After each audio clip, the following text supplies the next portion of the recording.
How many times have you got a WhatsApp message that says "Kaise ho aap?" in English, spelled in English? Yeah. Converting our language and using English as a medium to write Hindi.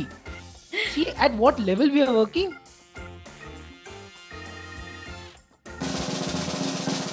So there's so much of English in a country like India, in our education system, in our government constitutions, in everywhere around us. So there's so much buzz around English that we see, right?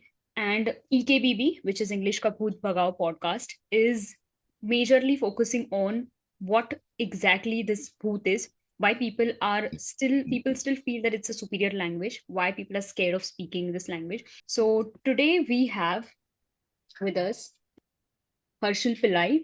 Welcome to the show, Harshal. Uh, Hi. yeah, so beyond the corporate world, he's an avid reader and author, and he's somebody who loves sharing stories. Harshal, we are super excited to have you on the show, and let's.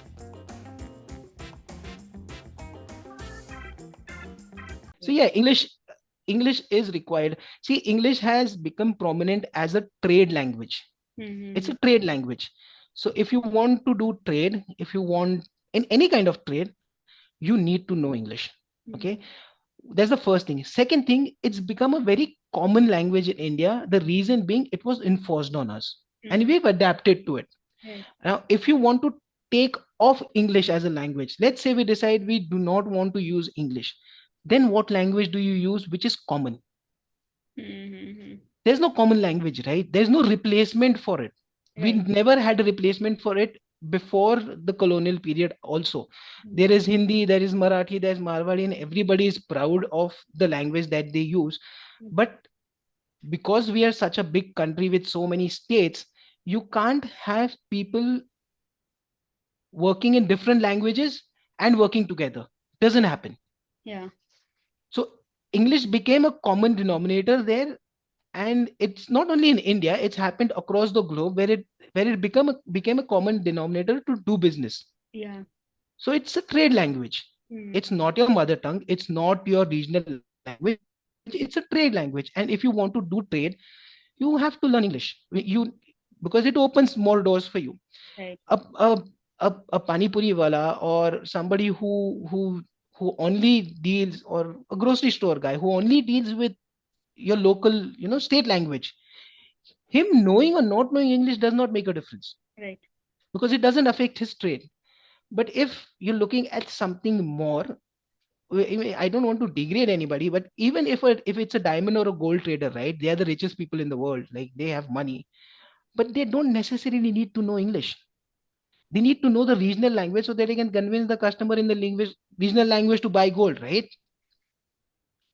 It brings a more what you call uh, better connection when somebody is Marathi is going to buy gold in a Marathi shop.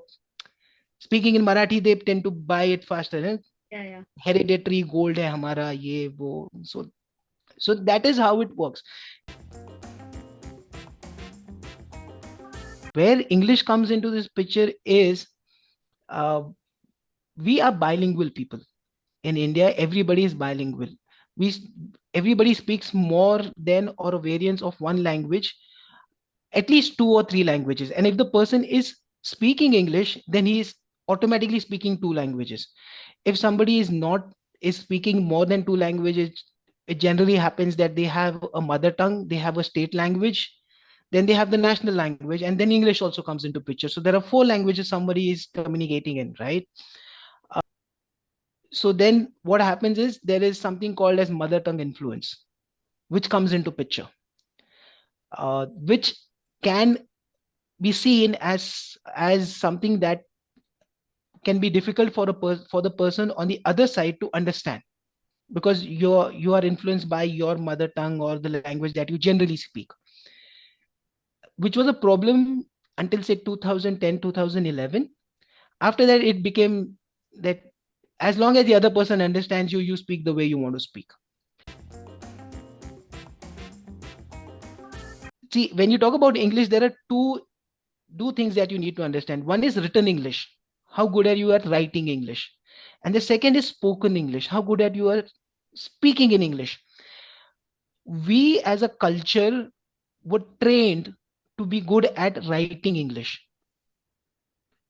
From the colonial era, we were not supposed to talk. We were supposed to do the menial work, writing, creating documents, making entries. So we are very focused on writing it nicely. We do give a lot of emphasis on grammars, and we learn pronouns and adjectives and impositions and tones at the school level, which people who are English speaking people learn at the college level, Right.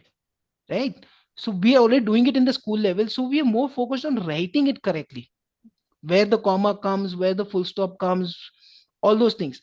But when it comes to speaking, the focus has never been on articulating the what has been written, Mm-hmm. right?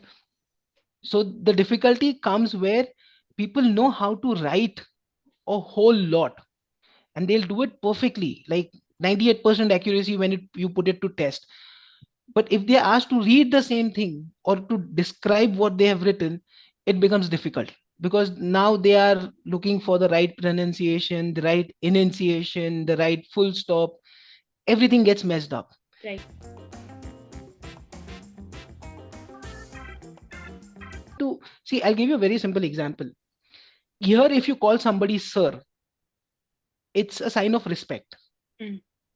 If you go to Singapore, if you call somebody sir, it's a sign of respect. If you go to for that matter, if you go to US and if you buy something, buy coffee and you tip somebody, they'll say thank you sir, and it's a sign of respect.